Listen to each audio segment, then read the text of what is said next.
శ్రీమాత్ర నమః. నమ్మి పాదాలు పట్టుకుంటే నేనున్నా నీకెందుకు అంటారు పరమాచార్య స్వామి వారు. ఎంఎస్ సుబ్బలక్ష్మి అమ్మ జీవితంలో అలాంటి అద్భుతమే జరిగింది.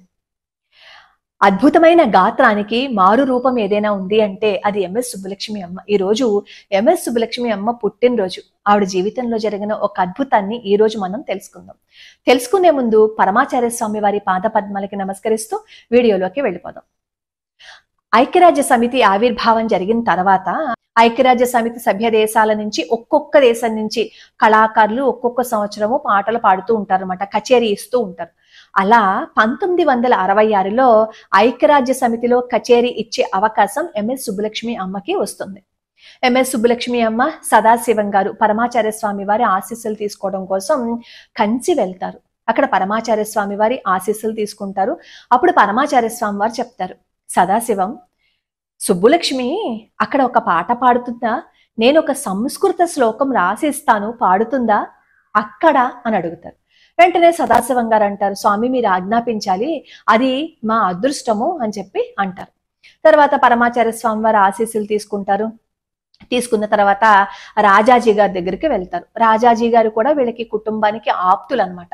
రాజాజీ గారు ఈ సుబ్బలక్ష్మి అమ్మకి ధైర్యం చెప్తారు. ఎందుకంటే సదాశివం గారు చెప్తారనమాట, అంతర్జాతీయ వేదిక మీద పాట పాడడానికి వెళ్తోంది కదా, భయం వేస్తోంది అంటుంది, ఏ చిన్న తప్పు జరిగినా గానీ మన దేశానికి అవమానం కదా, అందుకే భయపడుతోంది అంటే రాజాజీ గారు ధైర్యం చెప్తారు. వీళ్ళందరూ మళ్ళీ ఏమో న్యూయార్క్ వెళ్ళిపోతారు. కచేరీ చేసే రోజు వచ్చేసింది. ఆ రోజు మధ్యాహ్నం 3 గంటలకి కచేరీ. ఈ లోపు ఏమవుతుందంటే సుబ్బలక్ష్మి అమ్మకి గొంతు బాగా నొప్పి వస్తుంది అనమాట, మాట బయటికి రావటం లేదు. ఆవిడ ఎందుకో రాధని పిలుద్దాము అంటే నోట్లో నుంచి మాట బయటికి రావటం లేదు. దగ్గరికి వెళ్ళి రాధ దగ్గరికి వెళ్ళి రాధా రాధా అని చెప్పి ఏడుస్తారు. ఏవైందమ్మా అంటే నా గొంతు నొప్పిగా ఉంది, నా గొంతులో నుంచి మాట రావటం లేదు అని చెప్పి కళ్ళనీళ్లు పెట్టుకుంటూ చెప్తారు ఎంఎస్ సుబ్బలక్ష్మి అమ్మ. రాధకి ఏడుపు వచ్చేస్తుంది. ఎందుకంటే ఇంకొక గంటలో ఈ సభ ప్రారంభమైపోతుంది, కచేరీ ప్రారంభమైపోతుంది. ఈ లోపు చూస్తే గొంతు రావటం లేదు, నొప్పి అంటుంది అమ్మ. ఎలా అని ఏడుస్తూ ఉంటే అప్పుడు ఎంఎస్ సుబ్బలక్ష్మి అమ్మ అంటారు, ఏడవకు, అక్కడ నాన్న ఉన్నారు కదా, కోప్పడతారు అని చెప్పి ఆవిడ పెట్టెలో పరమాచార్య స్వామి వారి ఫోటో ఉంటుందన్నమాట. అది తీసి స్వామివారికి అర్చన చేసి, భారం అంతా నీదే, మీరే రాసిచ్చారు కదా పాట, ఆ పాట నేను పాడాలి కదా అని ఇంకా అసలు ఆవిడ అలా ధ్యానిస్తూ పరమాచార్య స్వామి వారి మీదే భారం వేసేస్తారు. ఈ లోపు సదాశివం గారు వస్తారు. తొందరగా సమయం అయిపోతుంది రండి అని చెప్పంటారు. వీళ్ళు తయారైపోయి ఈ వేదిక దగ్గరికి వెళ్తారు. అక్కడ ఆ రోజు ఆ సభలో 1800 మంది ఉంటారు. 1800 మంది ఈ ఎంఎస్ సుబ్బలక్ష్మి అమ్మ పాట పాడుతుంటే వినడానికి వచ్చారు. ఇంకా దేశ దేశాల నుంచి వచ్చిన ప్రతినిధులు కూడా అక్కడ కూర్చుని ఉన్నారు. మనసులో ఆందోళన, గొంతు నొప్పిగా ఉంది, పాట పాడగలనా లేదా అని భయం.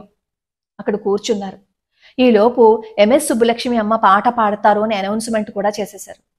నమస్కారం చేసుకున్నారు పరమాచార్య స్వామి వారికి. చేసుకుని మొదట త్యాగరాజస్వామి వారి కీర్తనని పాడారనమాట.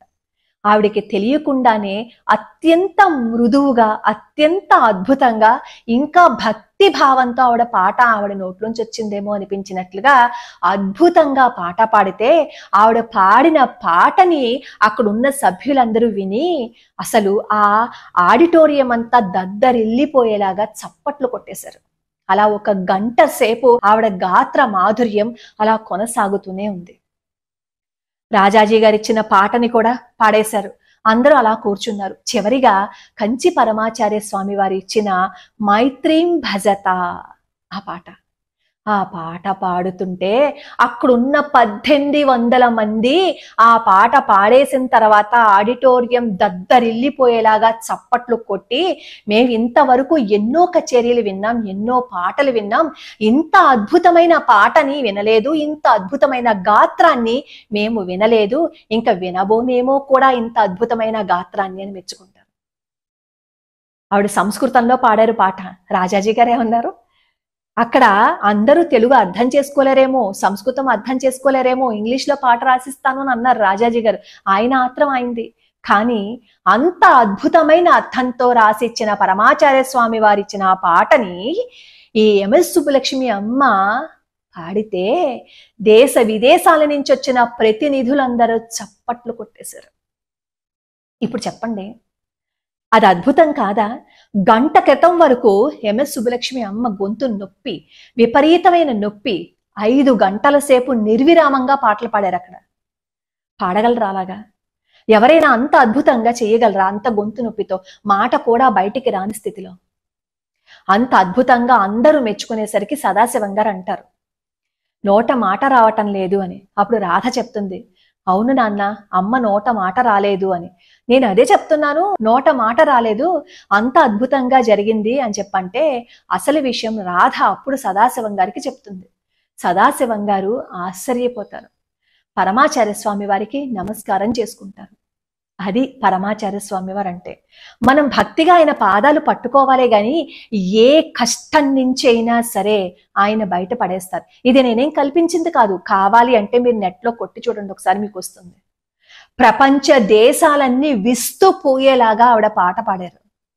మనం ధర్మబద్ధంగా జీవిస్తూ, ధర్మాన్ని అనుసరిస్తూ, సత్యాన్ని పాటిస్తూ ఉంటే జీవితం ఎలా ఉంటుంది అని చూసుకుంటే ఎంఎస్ సుబ్బులక్ష్మి అమ్మ జీవితంలాగా ఉంటుంది. ఆవిడకి ఎన్నో కష్టాలు వచ్చాయి, ఎన్నో బాధలు వచ్చాయి, కానీ ఏ బాధలోనూ ఏ కష్టంలోనూ ఎవరినీ నిందించలేదు, ఎవరినీ ఏమీ అనలేదు. ధర్మ మార్గంలో వెళ్ళారు, భగవంతుడి పాదాలు పట్టుకున్నారు.